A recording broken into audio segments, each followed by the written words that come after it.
नमस्कार, मैं मलिक। एक मजेदार एपिसोड में आप सभी का स्वागत करता हूं। आज एक रहस्य से पर्दा उठेगा, सच्चाई पता चलेगी। भविष्य जानने की इच्छा मेरे अंदर भी है और आपके अंदर भी। ज्योतिष एक शास्त्र है जिसके जरिए हम अपना भविष्य जान सकते हैं।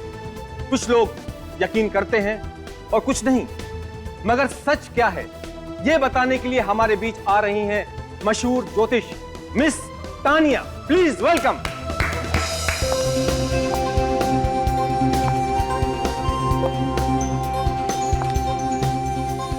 हेलो मलर। हेलो, प्लीज आइए। श्योर।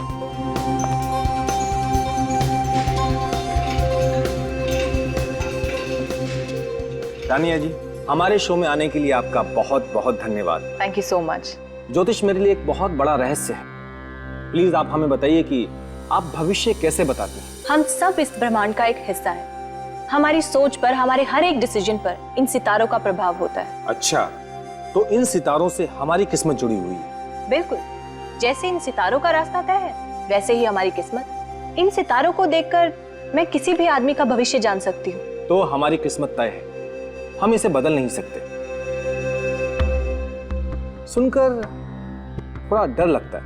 बिल्कुल, मुझे तो पूरा यकीन है कि मैं आपके इस यकीन को परखना चाहूंगा। आप अपनी बात को साबित करने के लिए कोई सबूत दें, जैसे कि आप मेरे भविष्य के बारे में कुछ बातें बताएं। ठीक है। मगर ऐसी कुछ बातें जिससे हम सबको ज्योतिष पर यकीन आ जाए। ठीक है, आप अपना हाथ दिखाइए।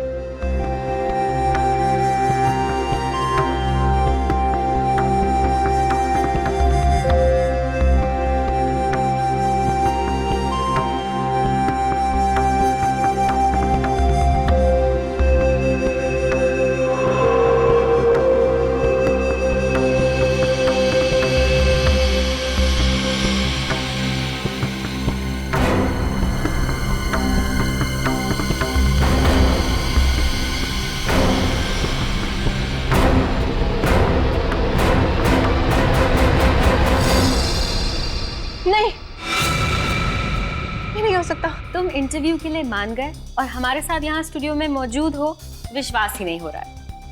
क्या हम सीआईडी वाले इतने खड़ूस लगते हैं? नहीं नहीं, बिल्कुल भी नहीं।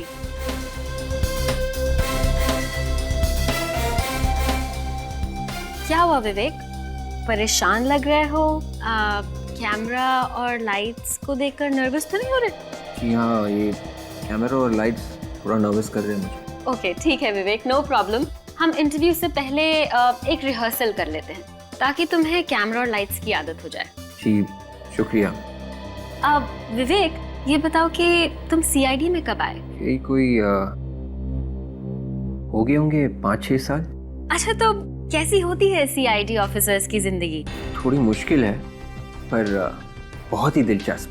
विवेक, अब एसीपी अभिजीत और दया सर जैसे सीनियर ऑफिसर्स के साथ काम करने के बारे में कुछ बताइए ना हमें। देखिए, उनके साथ काम करना बहुत बड़ी बात है।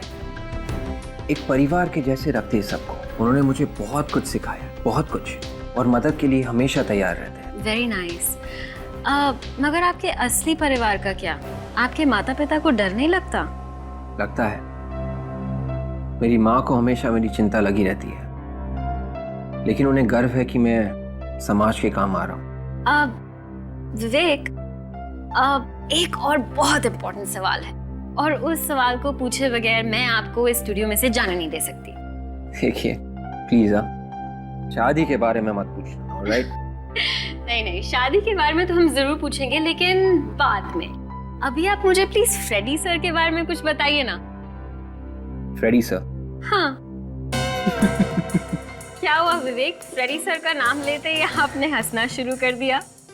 वो बस फ्रेडी सर। विवेक, फ्रेडी सर का नाम सुनते ही आपका ये हाल है, तो आपके साथ काम करते हुए क्या हाल होता होगा? जी हाँ, बिल्कुल पूछिए मत। सॉरी।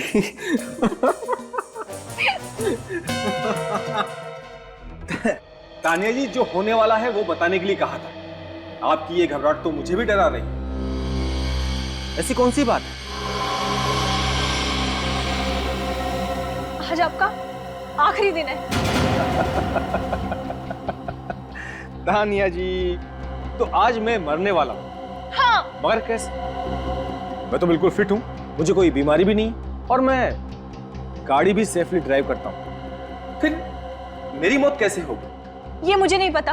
कमाल है, मेरी मौत होगी ये पता है, मगर कैसे होगी ये नहीं पता। मैंने तुम्हारे हाथ की रेखाएं पढ़ी हैं और मैं ये नहीं लिखा। ताज्जुब है, रेखाओं में अधूरी बात क्यों लिखी हुई है? भविष्य पढ़ना कोई टीवी प्रोग्राम देखने के जैसा नहीं है जिसमें सब कुछ दिखाई दे। मैं नहीं मरूंगा तानिया जी। कल आप और ये सभी लोग कल मेरे साथ मेरे घर पर नाश्ता करेंगे।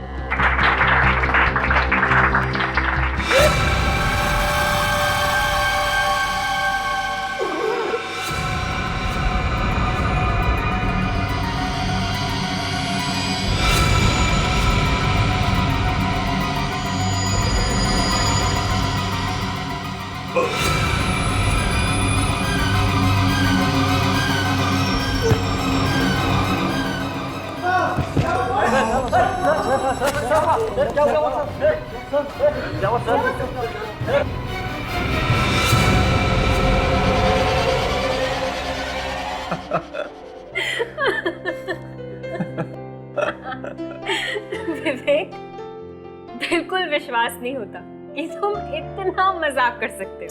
अब आपको सच बातों पर हंसी आती है तो क्या करें? अरे वाह, वेरी नाइस विवेक। ऐसा लगता है पूरी तरह से कंफर्टेबल हो गए हो। तो इंटरव्यू शुरू करें? बिल्कुल। ठीक है, तो मैं अपने कैमरामैन और बाकी के सारे क्रू को बुला लेती हूँ। प्लीज।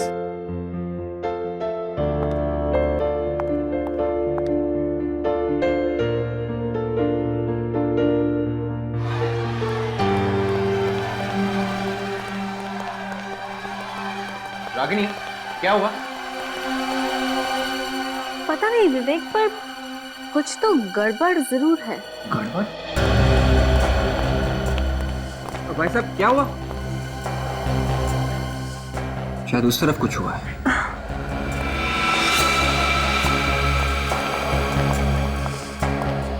एक मिनट पीछे होइए प्लीज प्लीज। मैम प्लीज एक मिनट। क्या हुआ इसे? क्या हुआ इसे? भाई साहब, भाई साहब।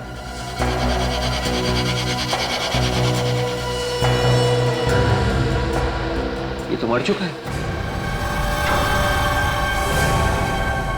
देखिए, मैं इंस्पेक्टर विवेक हूँ, CID से। CID? जी हाँ, आप लोग प्लीज पीछे जाइए, प्लीज प्लीज।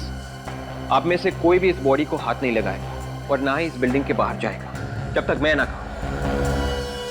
ऑलराइट, गेट बंद कर दीजिए प्लीज।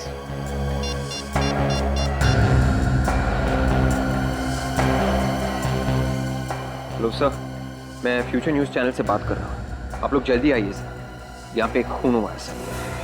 खून हुआ है? Are you sure कि ये खून हुआ है? आप कौन? सर, ये मशहूर एस्ट्रोलॉजर तान्या हैं। इन्होंने अभी अभी बताया था कि इनकी मतलब मलय की मौत होने वाली है। तानिया जी,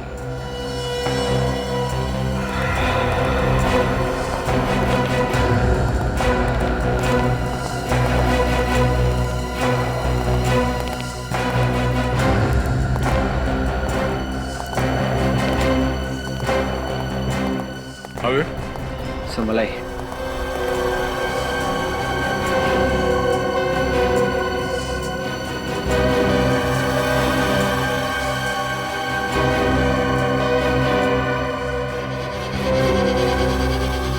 मुट्ठी बंद कर रखी है।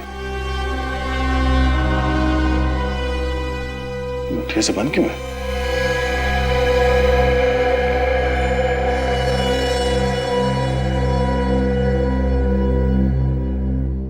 लाश तो ठंडी हो गई, एकदम बर्फ की जैसे। हाँ सर, इसकी मौत बड़ी अजीब तरीके से हुई है, इसीलिए मैंने आपको फोन किया। मगर इसकी मौत तो अभी हुई है ना, थोड़ी देर पहले। जी हाँ सर।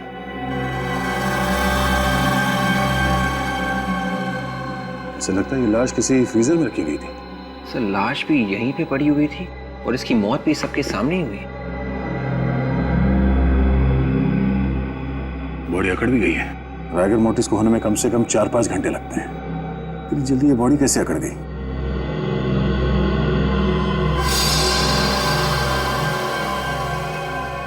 आंखें भी अकड़ गई है और आंखें सफेद भी हो गई। सचिन, ये बॉडी कुछ गड़बड़ है। ये केस डॉक्टर सालुंके की हालत खराब करने वाला है। एक काम करो, लाश को फॉरेंसिक लैब भिजवा दो। डॉक्टर साहब को ये लाश इसी हालत में देखनी चाहिए।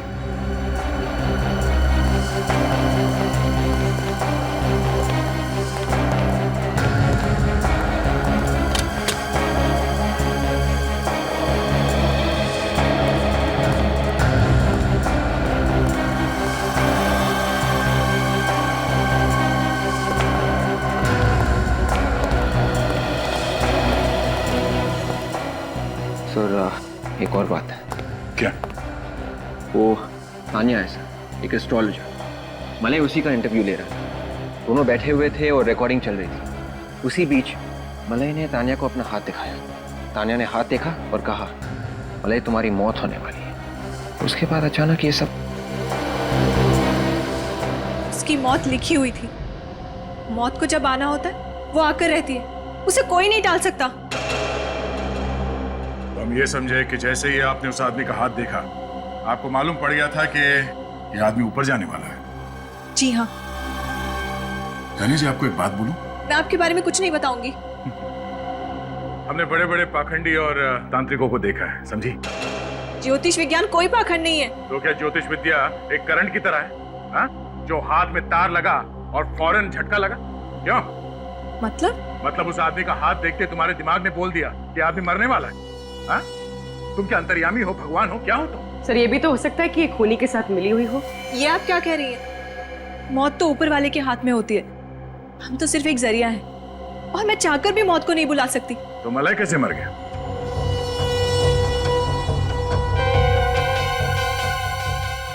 अच्छा, आप खुद का हाथ देख सकती हैं? क्या आपका ऊपर वाला आपको बता सकता है कि अभी थोड़ी देर में आपके साथ क्या होने वाला है? नहीं। मैं आपका हाथ बिना देखे बता सकता हूं कि आपके साथ क्या होने वाला है। क्या होने वाला है? ये लेडी ऑफिसर सबके सामने तुम्हें गर्दन से पकड़ेगी और यहाँ से घसीटते हुए सीआईडी वैन तक ले जाएगी और फिर वहां से सीआईडी ब्यूरो में घंटों तक पूछताछ करेगी, जब तक तुम ये नहीं बता देती कि मौत की भविष्यवाणी हुई कैसे। आप मुझे अरेस्ट करेंगे? अरेस्ट भी करेंगे और लेके भी जाएंगे। इसमें मेरा क्या कसूर है? उसने मुझे बोला था कि वो जब सबके सामने हाथ दिखाए तो मैं बोल दूं कि उसकी मौत होने वाली है।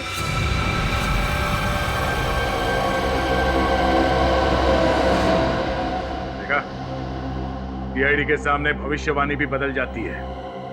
मुझे भविष्यवाणी करने के लिए कहा गया था सर। मलय ने कहा था?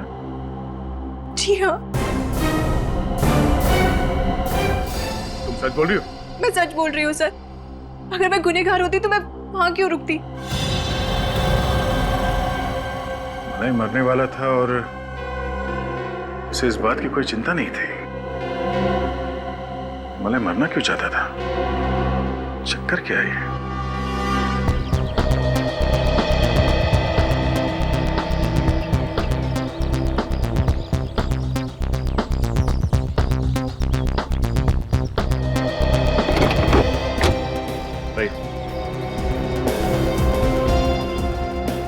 संभल के संभल के संभल के।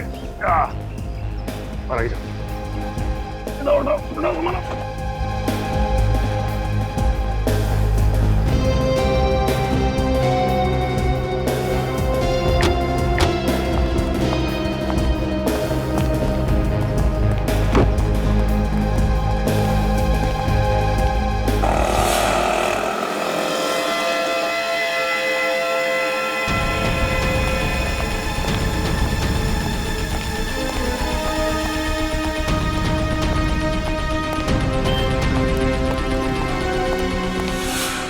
ताला लगाओ। सिक्योरिटी वाला खा गया। Security,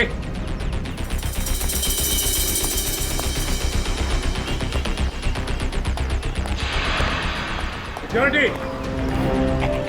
security. भाई साहब ये सिक्योरिटी वाला कहाँ गया? पता नहीं सर। पता नहीं। दरवाजा क्यों खुला है? ये दरवाजा, लाश कहाँ गई?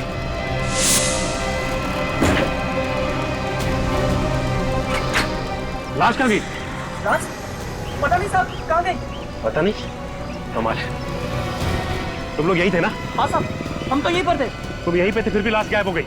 मलय क्या शो कर रहा था, वो शो दिखाओ।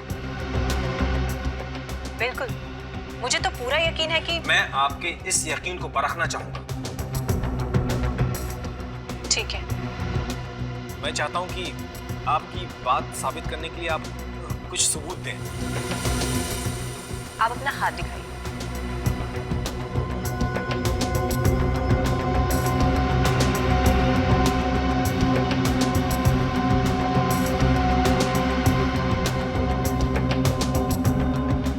ये नहीं हो सकता।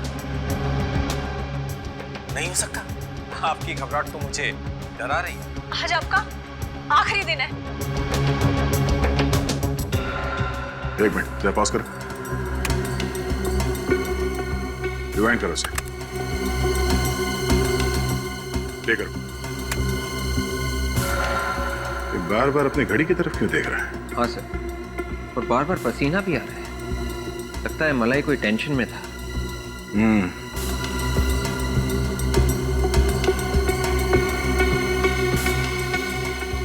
सर ऐसा लग रहा है इसकी तबीयत ठीक नहीं है।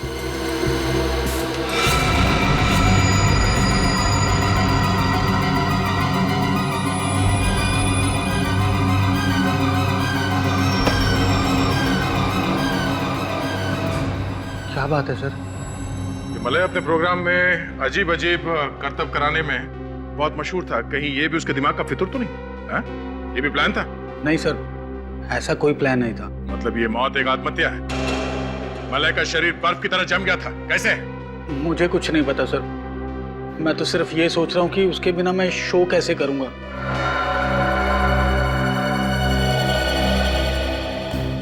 मलय मरने वाला है, ये बात तानिया को मालूम थी। हाँ सर, लेकिन यहाँ पे काम करने वाले मलय के किसी भी कोलीग को तानिया के बारे में मालूम नहीं था। सबसे पूछा? हाँ सर। अब सर एक लड़की रह गई। कौन? रागिनी। वो मेरा इंटरव्यू ले रही थी। उससे भी पूछ के देखो। Yes sir.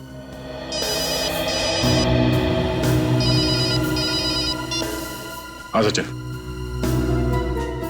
क्या मलय की बॉडी गायब हो गई? ठीक है, हम लोग अभी आते हैं। इतनी खुली जगह से कोई लाश कैसे चुरा के ले गया? कैसे? सर मैंने हर जगह देखा, लेकिन समझ में नहीं आ रहा कि लाश गई तो गई कहाँ।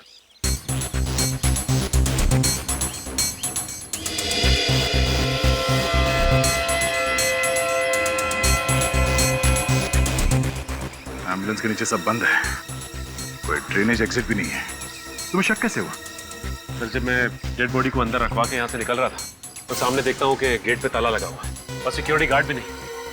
वहाँ सिक्योरिटी गार्ड को ढूंढता हुआ मैं यहाँ से इस तरफ आया तो यहाँ नोटिस किया कि एम्बुलेंस का दरवाजा खुला हुआ है। ये दरवाजा, लाश कहाँ गई? ओ, मतलब तुम यहाँ से गेट की तरफ चल के गए, तुमने पीछे मुड़ के नहीं देखा और उसी दौरान किसी ने मलय की लाश को यहाँ से गायब कर दिया। हाँ सर, और इन्होंने भी नहीं देखा मुझे। एम्बुलेंस से किसी को एक लाश ले जाते हुए देखा? नहीं सर। शायद लाश को किसी बड़े से थैले में रखा हो। हाँ?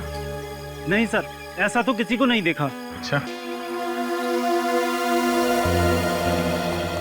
सर ये कैसे हो सकता है? कोई लाश ले गया और किसी ने देखा तक नहीं। वही तो बुद्धि। सर मैंने सबसे पूछा, लेकिन सबका एक ही जवाब कि किसी ने कुछ नहीं देखा। ये लोग क्यों नहीं बता रहे हैं ये तो मालूम नहीं, मगर ये सब एक प्लान है। अगर ये गेट खुला होता तो एम्बुलेंस यहाँ गेट से बाहर चला गया होता, मगर नहीं, गेट बंद था और वहां पे कोई सिक्योरिटी गार्ड भी नहीं था। और मैं सिक्योरिटी गार्ड को देखने भी गया। एम्बुलेंस के दरवाजे के पास भी कोई नहीं था सर। बिल्कुल, ये सिक्योरिटी गार्ड, ये सिक्योरिटी गार्ड भी मिला हुआ है इस प्लान में।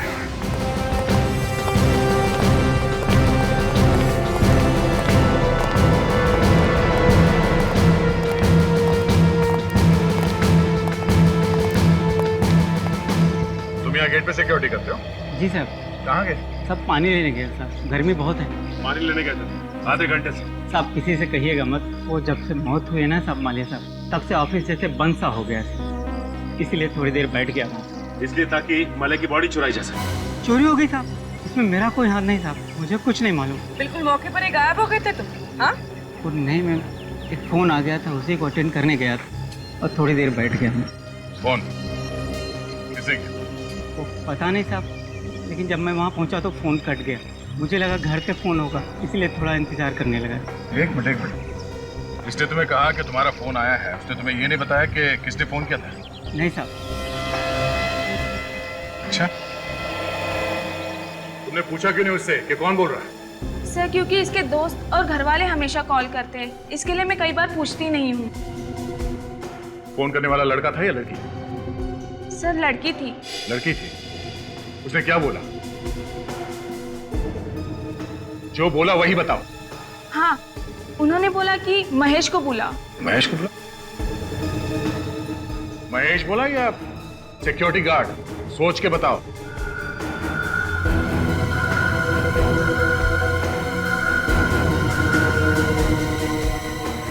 सॉरी सर, सिक्योरिटी गार्ड बोला था। Security guard?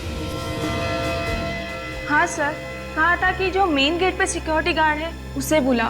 सर, मुझे तो लगता है कि ये रिसेप्शनिस्ट मिली हुई है, कोई फोन नहीं आया। कॉल करने वाले ने कहा कि सिक्योरिटी गार्ड को बुलाओ। नहीं सचिन, ये रिसेप्शनिस्ट मिली हुई नहीं है। अगर वो फोन करने वाला इस वॉचमैन का कोई यार दोस्त होता तो ये कहता कि महेश को बुलाओ, और कॉल करने वाले ने कहा कि गेट से सिक्योरिटी गार्ड को बुलाओ। वो फोन करने वाली लड़की इसी टीवी स्टेशन में है।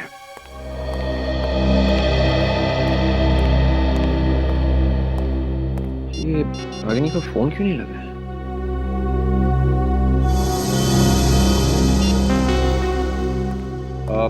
देखिए भाई साहब, ये आपकी रिपोर्टर जो है रागिनी, वो अभी कहाँ होगी? कौन? रागिनी? रागिनी इस नाम का तो कोई नहीं यहाँ पर। देखिए, शायद आपको मालूम नहीं होगा, आप प्लीज अपने रिकॉर्ड में चेक कीजिए। रागिनी, रिपोर्टर। मैं पिछले 5 साल से यहाँ काम कर रहा हूँ, अब मुझे नहीं पता होगा तो कैसे पता होगा सर? फिर वो कौन सी रागिनी थी जिसके साथ मैं इंटरव्यू रूम में रिहर्स कर रहा था? Interview room? हाँ, वो तो बंद होना चाहिए था।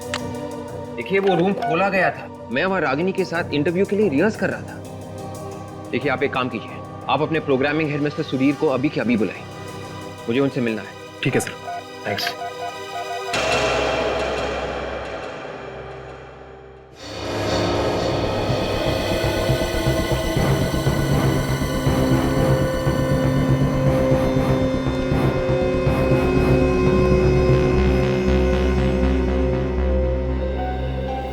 मिस्टर सुधीर, आपको मालूम है कि मेरा इंटरव्यू यहाँ पे होने वाला था?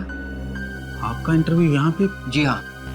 नहीं सर, इस बारे में मुझे कुछ नहीं मालूम। देखिए, आपकी रिपोर्टर रागिनी ने मुझे यहाँ इंटरव्यू पे बुलाया था, कैमरा यहाँ पे लगा हुआ था, रागिनी यहाँ पे बैठी थी और मैं यहाँ पे, हमारे बीच बातचीत शुरू हो गई थी। फिर अचानक, अभी समझ में नहीं आ रहा है कि यहाँ पे ना तो कोई रागिनी को जानता है और ना ही इस इंटरव्यू के बारे में। हाँ सर, रागिनी नाम की कोई रिपोर्टर नहीं है और ना ही यहाँ पे कभी काम करती थी। मैं तो खुद ताज्जुब में हूँ कि ऐसा कैसे हो गया। ये सारी तैयारी अपने आप तो नहीं होगी, यहाँ पे कुछ तो होने वाला होगा ना? हाँ सर, मलाए यहाँ पे एक इंटरव्यू लेने वाला था। मलाए तो दूसरे इंटरव्यू में था, तो फिर यहाँ कौन सा इंटरव्यू? उस इंटरव्यू के खत्म होने के बाद वो दूसरा इंटरव्यू यहाँ पे लेने वाला था। अच्छा, तो ये रूम खाली था, ये बात रागिनी को मालूम थी, तभी उसने ये सारा प्लान बनाया। मिस्टर सुधीर, आपके टीवी स्टेशन का ही कोई आदमी है जिसने ये बात रागिनी को बताई थी। कौन है वो? किसी पे कोई शक? नहीं सर। कोई तो है मिस्टर सुधीर, कोई तो है। कौन?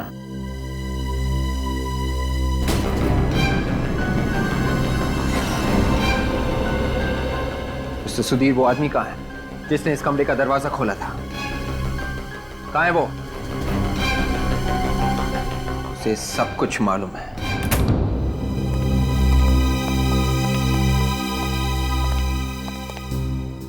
कहाँ है वो? पता नहीं सर। पता कैसे नहीं? सर वो यहीं बैठता है, शायद किसी काम से बाहर गया होगा। कमल नाम है उसका। कमल?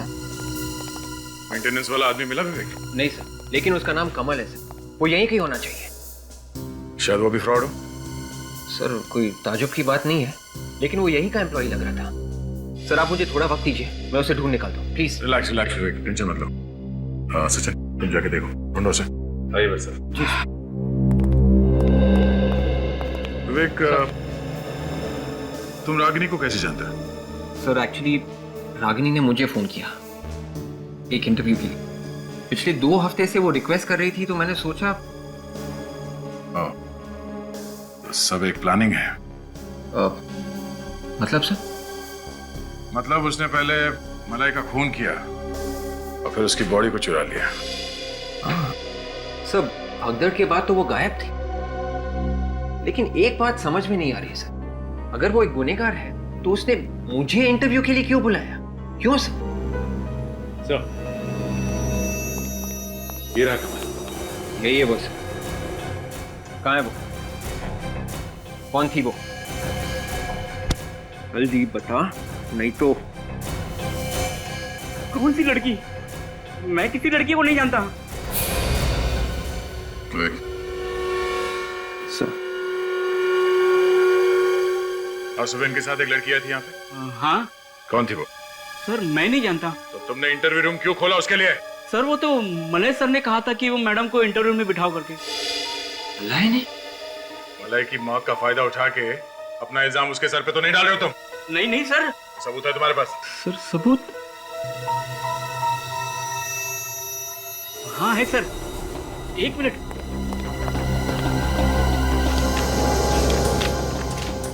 ये देखिए सर, ये देखिए सर, ये मलय सर ने खुद उस लड़के को वहां बिठाने के लिए कहा था और पूरा सेटअप करने के लिए कहा था।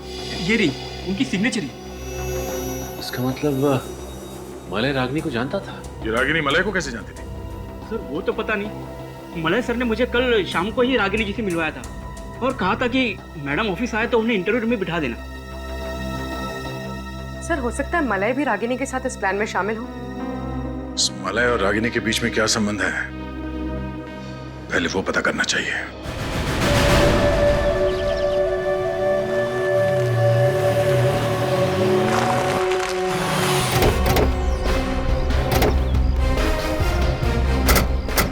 सर मलय तो अकेला रहता था, फिर हमें यहाँ क्या मिलेगा? शायद रागिनी के बारे में कुछ पता चल जाए, शायद उसका एड्रेस मिल जाए।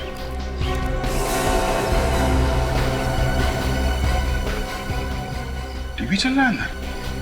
सर अंदर आत्माएं नाच रही हैं। देखें कौन सी आत्माएं हैं।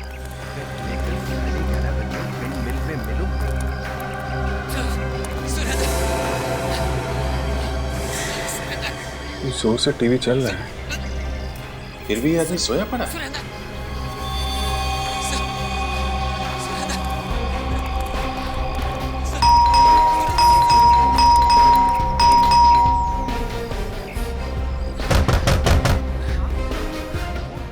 कुछ गड़बड़ है, दरवाजा तोड़ना पड़ेगा। तोड़ोगे? Sir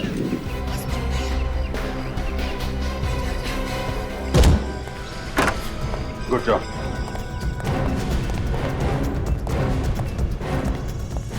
hello, excuse me. कुछ लोग मेरे पीछे पड़े। हेलो। भी यहाँ आ सकते हैं। ले। माय गॉड, क्या है मुझे? तो मर गया। क्या है? इसे भी वक्त तक पहुँचा देना।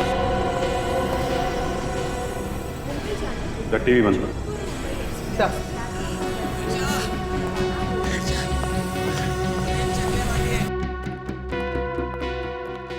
घर को अच्छी तरीके से चेक करो। नहीं सर।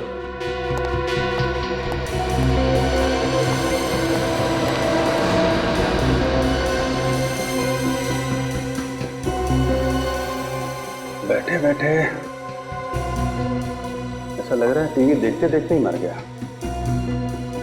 सर हो सकता है इसे हार्ट अटैक आया। हो सकता है। आने के घर के अंदर कोई भी नहीं है। घर में कोई भी नहीं? नहीं सर। ये आदमी यहाँ पे अकेला है? कौन ये आदमी? एक मिनट। ये क्या है?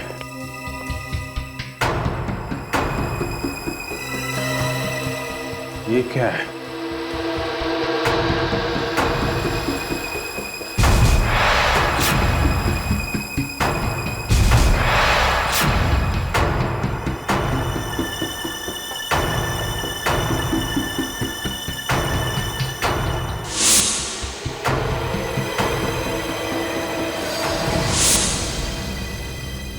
मलय? ये मलय है? हाँ सर। मगर इसकी लाश यहाँ पे कैसे पहुंची? तो चुराने वाले ने यहाँ पे छोड़ दिया होगा। अरे मगर चुराया ही क्यों? ये देखो, ये सोने की चेन, घड़ी और ये अंगूठी वगैरह सब के सब वैसे के वैसे ही हैं, कुछ भी नहीं चुराया। ऊपर से इसे नकली विग, दाढ़ी और मूंछ लगा दी। हाँ सर।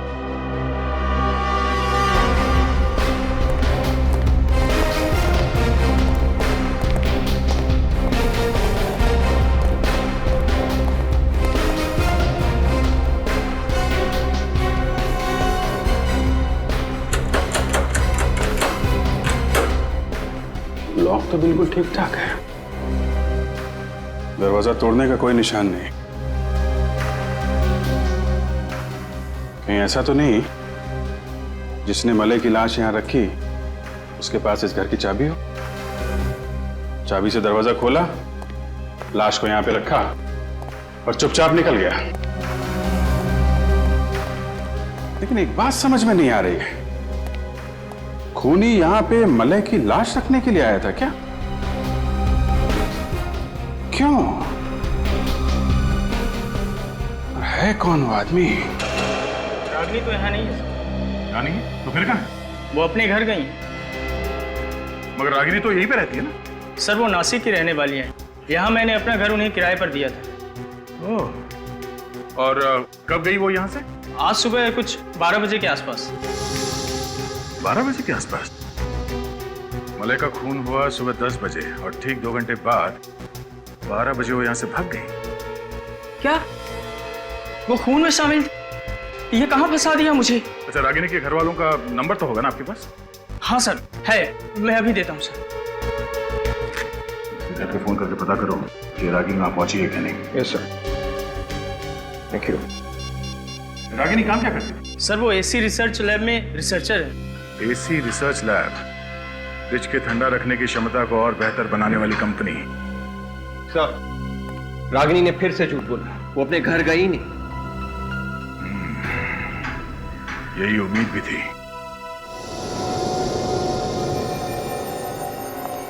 अब मैं बोलूंगा तो बोलोगे कि बोलता है? या साउंड के बोल के तो रहेगा ही, चुप रहने वालों में से तू है ही नहीं। देख, ज्यादा देर पेट में बात को छुपा के मत रख, पेट में दर्द होगा, जल्दी बता दे। पेट में मेरे दर्द नहीं होगा, तुम्हारे पेट में दर्द होगा अगर बता दिया तो। पेट दर्द की दवा है हमारे पास, तू जल्दी से बता दे। इस आदमी की मौत 2 घंटे पहले देखा, मुझे पता था। आज सुबह जैसे मैं घर से बाहर निकला ना, तो मेरे सिर के ऊपर से एक कौवा हंसते हुए गुजरा। तभी मुझे लगा कि आज का दिन मेरा बड़ा खतरनाक निकलने वाला है। अरे यार सालून के 2 घंटे पहले मरा ये।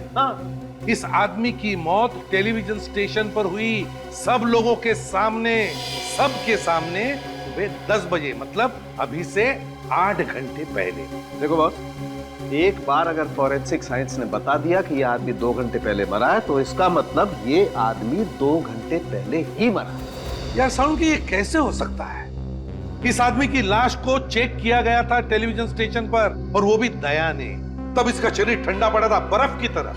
अच्छा एक बात बता, इसके शरीर में से तुझे कुछ मिला? नहीं मिला तो कुछ नहीं। यार सालून खे, इसके अलावा टेलीविजन स्टेशन पर और किसी को कुछ भी नहीं हुआ। यहाँ तक कि इसके सामने जो ज्योतिषी बैठी थी तानिया, उससे भी कुछ नहीं हुआ। नहीं यार सालुंकी, इसके शरीर में कुछ तो था। मैं तो कहता हूँ कुछ तो है जो तुम्हें मिलना चाहिए था और जिसकी वजह से इसका शरीर ठंडा पड़ता, बिल्कुल बर्फ की तरह। तू मुझे बता सालुंकी, हमारे इन्वेस्टिगेशन के हिसाब से इस आदमी की मौत सुबह 10 बजे हुई, मतलब अभी से 8 घंटे पहले, और तू कह रहा है कि इसकी मौत हुई 2 घंटे पहले। तो क्या ये आदमी 8 घंटे पहले मरा और फिर जिंदा हुआ और फिर 2 घंटे पहले मरा?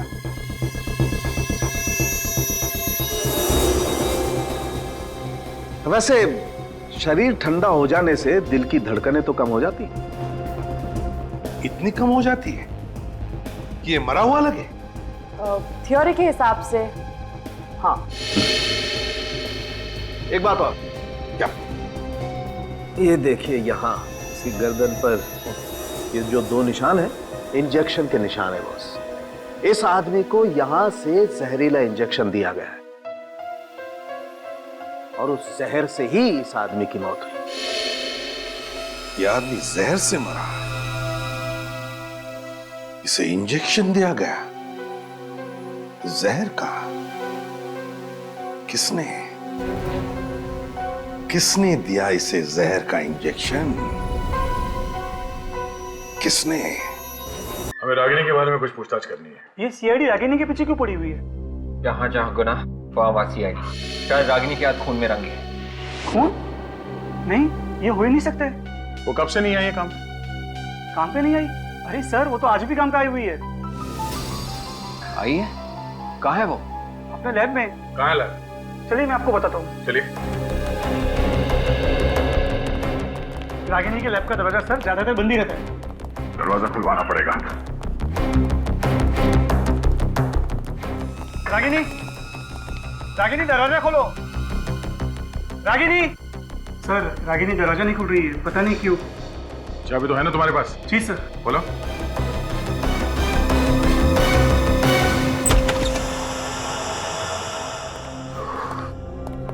कमरे का ठंडा क्यों है?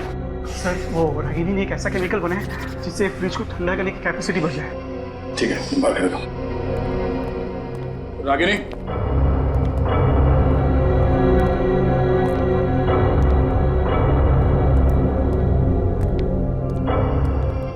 Ragini. My God. Ragini. Sir, इसकी बॉडी तो ठंडी पड़ गई, बिल्कुल बर्फ की तरह। सर, ये तो मर चुकी है। ठंड की वजह से इसकी मौत हो गई।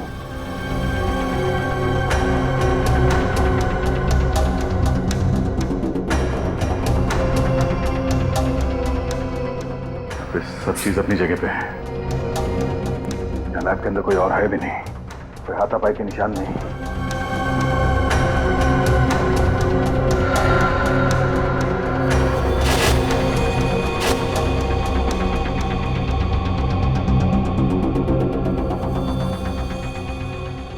रागिनी ने डर के मारे आत्महत्या तो नहीं कर ली? सर, मलय के फोन रिकॉर्ड से पता चल ही रहा है कि मलय की मौत के कुछ दिन पहले से रागिनी और मलय के बीच में काफी बातें हो रही थी। अच्छा, सालुंकी, ये जो रागिनी की लैब में से हमें केमिकल मिला, इसके बारे में क्या पता चला? बस इस केमिकल को अगर इस रूम में छोड़ दिया जाए तो इस रूम में भी बर्फ जम जाएगी। अच्छा, और अगर ये केमिकल किसी इंसान के शरीर में इंजेक्ट किया जाए तो इंसान के शरीर में बर्फ जम जाएगी। और क्या? मलय के शरीर में भी बर्फ जमी थी, मगर थोड़ी देर के बाद वो फिर से जिंदा हो गया था। ये देखो दया, इस सीरीज में ऐसी दवाई है कि शरीर के अंदर बर्फ जम भी जाए तो भी इस दवाई की वजह से उसके दिल की धड़कनें चलती रहेंगी। तो इसका मतलब है आदमी के शरीर का बर्फ पिघल गया और उसके बॉडी का टेम्परेचर नॉर्मल हो गया तो आदमी फिर से जिंदा हो जाता। हाँ बॉस, मतलब साफ है कि रागिनी और मलय दोनों ने मिलकर इस केमिकल की पब्लिसिटी करने का प्लान बनाया है। मलय जब जमीन पर गिरा हुआ था उस वक्त उसे ये केमिकल इंजेक्ट किया गया ताकि उसका दिल काम करता रहे। रागिनी ने पहले से ही वेश बदलने के लिए कपड़े, नकली मूछ और विग का इंतजाम कर रखा था, जो उसने मौका मिलते ही एम्बुलेंस के अंदर छुपा दिया।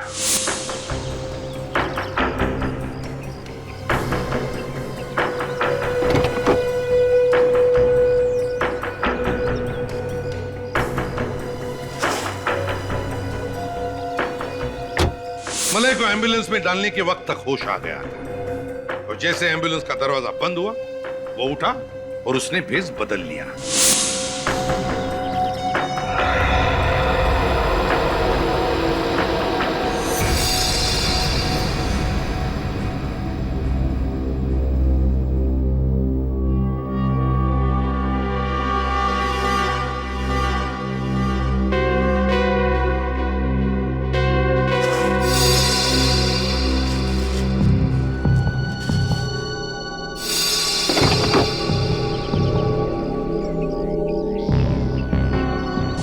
प्लान एकदम सही जा रहा था और उसके अनुसार वो अपने घर पहुंचा।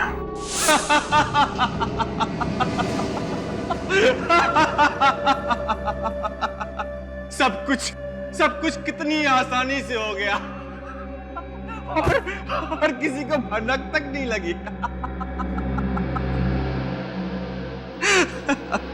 अंतर्राष्ट्रीय बाजार में कच्चे तेल का भाव $105 प्रति बैरल से गिरकर $73.63 प्रति बैरल पर आ गया है, लेकिन $21 प्रति बैरल की कमी के बावजूद पेट्रोल कंपनियां तेल के दाम घटाने को तैयार नहीं है। किसी भी चैनल पर मेरे मरने की खबर क्यों नहीं दिखा रहे? 5 रुपए लीटर बढ़े थे।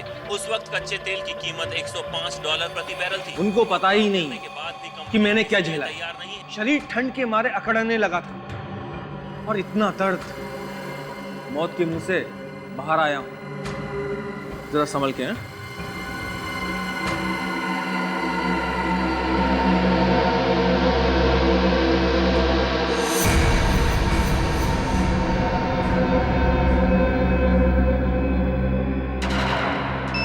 और वहां पे रागिनी पहले से ही उसका इंतजार कर रही थी और उसने मलय को वो जहर वाला इंजेक्शन दे दिया।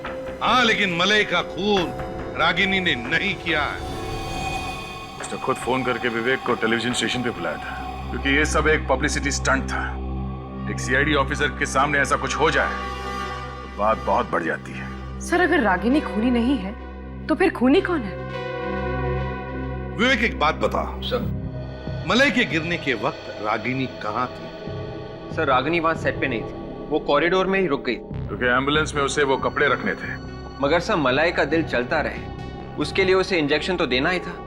तो इंजेक्शन किसने दिया? विवेक को इंजेक्शन उसी ने दिया जिसे रागिनी और मलय ने अपने प्लान में शामिल कर रखा था, और वो उस वक्त सेट पर था।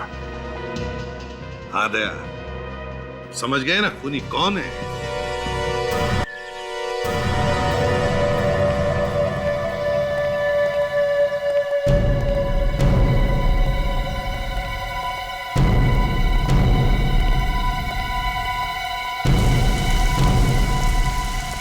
नमस्ते।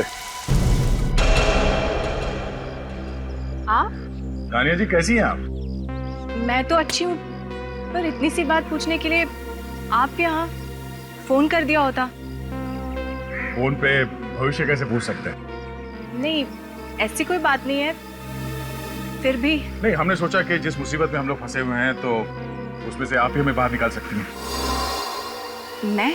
हाँ, आपको सबका भविष्य मालूम है, तो प्लीज आपको ये भी मालूम होगा कि रागिनी और मलय का खूनी कौन है। मुझे कैसे पता होगा? देखिए तानिया जी, अब हम लोग तो हार गए, आपको ही कुछ करना पड़ेगा। मैं कुछ नहीं कर सकती। मतलब आपकी ज्योतिष विद्या फेल? क्यों फेल? क्योंकि ऐसा लग रहा है जैसे आपको ज्योतिष का कोई ज्ञान ही नहीं है।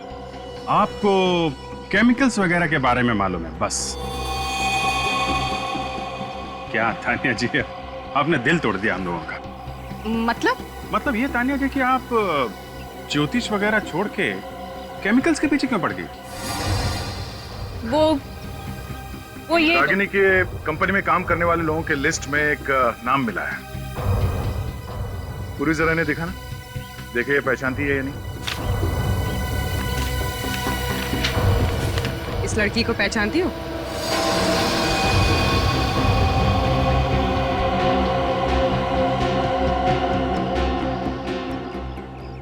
क्या हुआ? फोटो पहचानने में प्रॉब्लम हो रही है? हम आपकी मुश्किल आसान कर देते हैं। ये आप ही की फोटो है और आप उस केमिकल बनाने वाली कंपनी में काम करती हैं, है ना? हाँ, मैं उस कंपनी में काम करती हूँ। मलय और रागिनी के प्लान में तुम भी मिली हुई थी। उनकी मौत से मेरा कोई लेना देना नहीं है। ओह, तो मलय के मौत के दिन तुम उसके घर नहीं गई थी? हाँ? नहीं। मगर तुम्हारा मोबाइल फोन बता रहा था कि उस वक्त तुम उसी एरिया में थे। या नहीं? थी।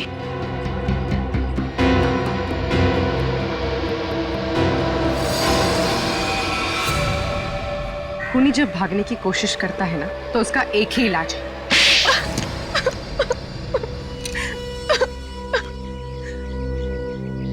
हाँ, मैंने ही उसे मारा था।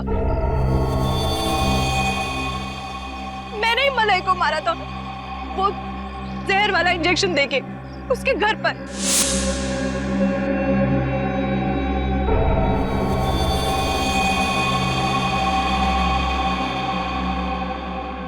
और उस बेचारे को शक भी नहीं हुआ, क्योंकि तुम तो उसके प्लान में पहले से ही शामिल थी, है ना?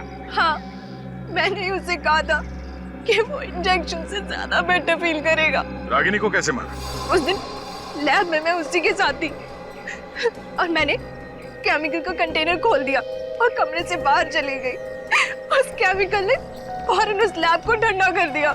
मगर उसका खून क्यों किया? उस केमिकल की वजह से। केमिकल की वजह से? उसने और मैंने मिलके वो केमिकल बनाया था, लेकिन अपने बॉयफ्रेंड मलय के साथ मिलके वो सारा क्रेडिट ले गई, मेरा नाम तक भी नहीं लिया। और बदला लेने के लिए तुमने उन दोनों का खून कर दिया। लेकिन क्या फायदा हुआ? अब सारी जिंदगी तुम्हें जेल में काटनी पड़ेगी। अगर फांसी नहीं हुई तो